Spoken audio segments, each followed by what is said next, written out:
So I need to make a sled, and I've got a trailer hitch platform for the back of my van. It's 24 by 60 or 60 by 24, however you want to say it. And my friend John, who makes hand paddles all the time, had one of these sitting around. It's a Mamba 8.1.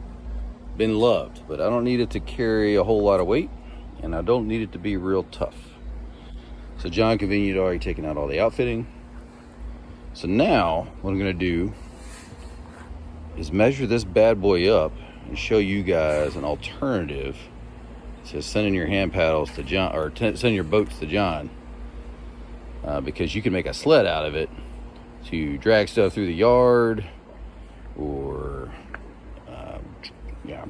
do household chores, throw branches into it, drag it along, whatever.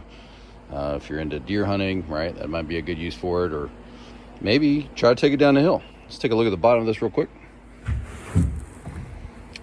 So yeah, it's been loved a lot. Got a nice wave to it.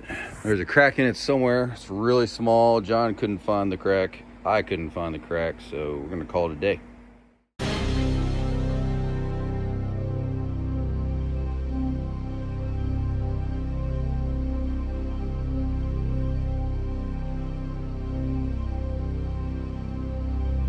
And then I'm going to trace along where the mold was for the top and the bottom half, the molding, just use that as the edge of the sled.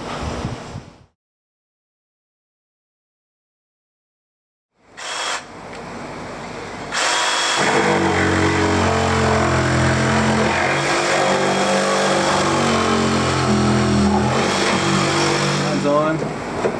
Here we are.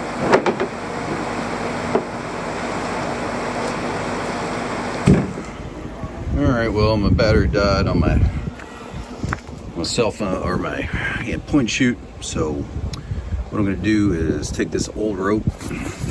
God, it's probably 10, 15 years old by now. Chop that up, make it into my towing strap on that side. I'll try to put the measurements that I do in the link. And then along right at the middle of the axis, I'm going to put a couple of handles with that old webbing, or with this old webbing that's also pretty old and beat up. Now all I'm going to use to cut it is my river knife, which is a crappy river knife, but it works. I mean, you know, it does the job, but it just falls off the holder pretty easy. And then of course I'm going to seal up the ends with a little heat. I might have to wallow out these holes a little bit, and of course drill a couple more holes for the straps. So I'll probably use, I guess, is a 3/8, maybe a 1/2 inch drill to get that job done. I'm not the most handy guy on the planet, but I do have the basics you need as a homeowner. I'm going with 3/8 since that's the size of the rope, and I want it to be nice and snug.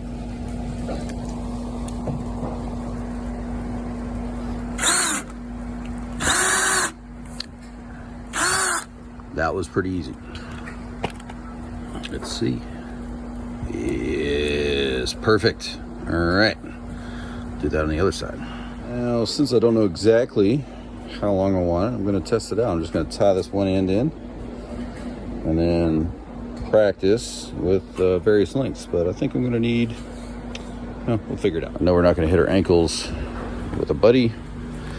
If it's too long, I can shorten it up pretty easy by just moving that stopper knot.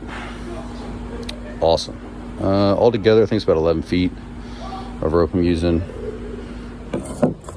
Cut off the rope, and then I'm going to use a figure-of-8 stopper knot, which would make Charlie Duffy and other Swift Fire Rescue people types very happy. I'm actually doing it with one hand. That's what it looks like.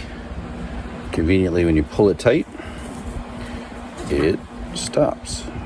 All right, what I did here is I just use a 3/8, roughly the width of my hand, another 3/8, and I lined it with the center seat bolts on the old hull. So it should be balanced pretty well. Worst case it's not, and I just move the holes a little bit because, again, this is just for moving stuff, and it doesn't matter. It's pretty hard, one hand. Oh yeah. Now, this isn't 1-inch tubular. I think this is 5/16, something like that. Whatever the smaller ones was. You can't really use it for a whole lot of stuff other than maybe towing a boat or easy sling work or something if you're a rock climber. I really don't know, but I had it and it was kind of a useless piece otherwise. So I'm looking forward to using it on this. If I can get it through the hole. And on the other side, I think I'll just do a couple water knots.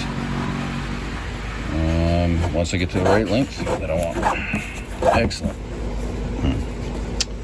Not the easiest thing to do with your left hand, but I'll give it an old try.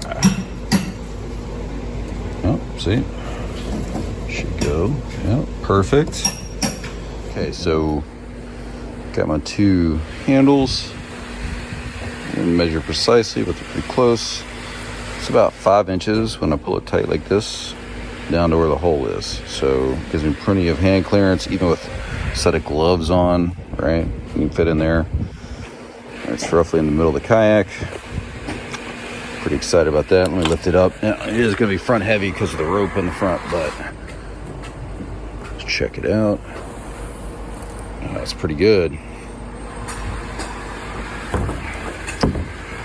Probably even it out a little bit. Going to put a handle on the back just to facilitate pulling it. And then we'll see the final reveal on the platform on the van.